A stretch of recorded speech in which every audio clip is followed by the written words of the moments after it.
మరి తుమ్మల నాగేశ్వరరావు ఎప్పుడైతే కాంగ్రెస్ పార్టీలో తనదైన మార్కుతో ముందుకు దూసుకుపోతున్నారో ఆయన్ని మిగతా శ్రేణులందరూ కూడా గొడుగు కిందకి వచ్చి ఆయనతో పాటు ముందుకు వెళ్ళడానికి సాగుతున్నారు. రానున్న రోజుల్లో కాంగ్రెస్ పార్టీ మరి అప్రత్యాశంగా గెలుపొందుతుందని మరి వరంగల్ జిల్లాలో ఖమ్మంకి సంబంధించి ఖమ్మం జిల్లాలో మరి తమకంటూ ఒక ప్రత్యేక గుర్తింపు సంపాదించుకున్నట్టుగా మరి కాంగ్రెస్ పార్టీ ముందుకు వెళ్ళి అప్రత్యాశంగా ముందుకు వెళుతుందని చెప్పి మరి చెప్తున్నారు. చూడాలి రానున్న రోజుల్లో ఏం జరగబోతుందో అనేది.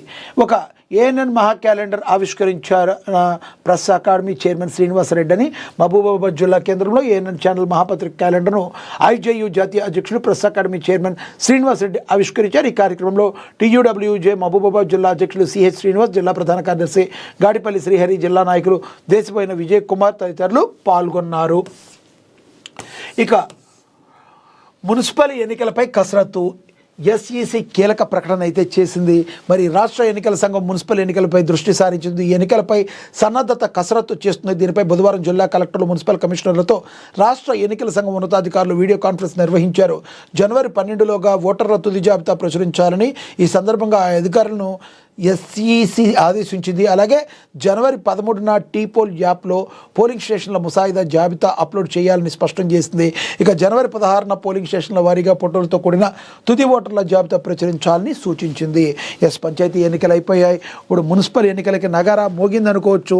రానున్న రోజుల్లో రాజకీయ పార్టీలు అన్నీ కూడా మరి వీటి మీద కూడా కాన్సన్ట్రేట్ చేసి విజయమే లక్ష్యంగా ముందుకు వెళ్ళే అవకాశం అయితే కనబడుతుంది. కానీ ఎప్పుడైతే రాష్ట్ర ప్రభుత్వం మరి కాంగ్రెస్ ప్రభుత్వం మరి ప్రజల కోసం చేస్తున్న కార్యక్రమాలు చూసి మేము గెలుస్తామని కాంగ్రెస్ పార్టీ చెప్తుంటే మరి బీఆర్ఎస్ పార్టీ అనేక ఆరోపణలు చేస్తూ ఈసారి గెలుపు మాదే అని గెలుపు కోసం ఉవ్విళ్ళూరుతుంది. ఇక బీజేపీ అయితే తన ఉనికిని కాపాడుకోవడానికి మరి ట్రై చేస్తుంది. పంచాయతీ ఎన్నికల్లో అయితే చాలా దారుణంగా డిపాజిట్లు రాక కూడా విఫలమైన పరిస్థితి మనం బీజేపీ నుంచి చూద్దాం రానున్న ఈ మున్సిపల్ ఎన్నికల్లో ఏ పార్టీలు ఎంత మేరకు సక్సెస్ సాధిస్తాయో అనేది మనం వేచి చూడాల్సిన పరిస్థితి.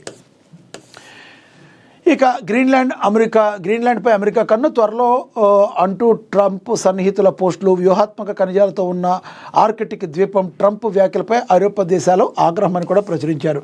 ఇక అర్హులైన ప్రతి పేదవాడికి ఇందిరమ్మ ఇళ్లు ఇచ్చే బాధ్యత రాష్ట్ర ప్రభుత్వాన్ని ప్రశ్నించారు.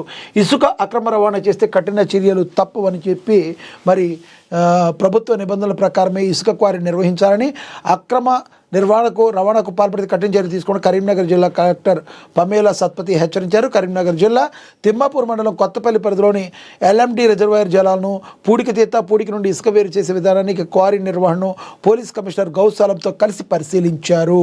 మరి ఎవరైనా కూడా మరి తప్పుగా చేస్తే మరి అక్రమ ఇసుక దందా చేస్తే వాళ్ళని ఊరుకునేదే లేదని చెప్పి మరి ప్రచురించడం అయితే జరిగింది. ఇక మున్సిపల్ ఓటర్ జాబితాపై అభ్యంతరాలను పరిష్కరించాలని రాష్ట్ర ఎన్నికల కమిషనర్ రాణి కుముదిని మరి తెలిపారని కూడా ప్రచురించారు.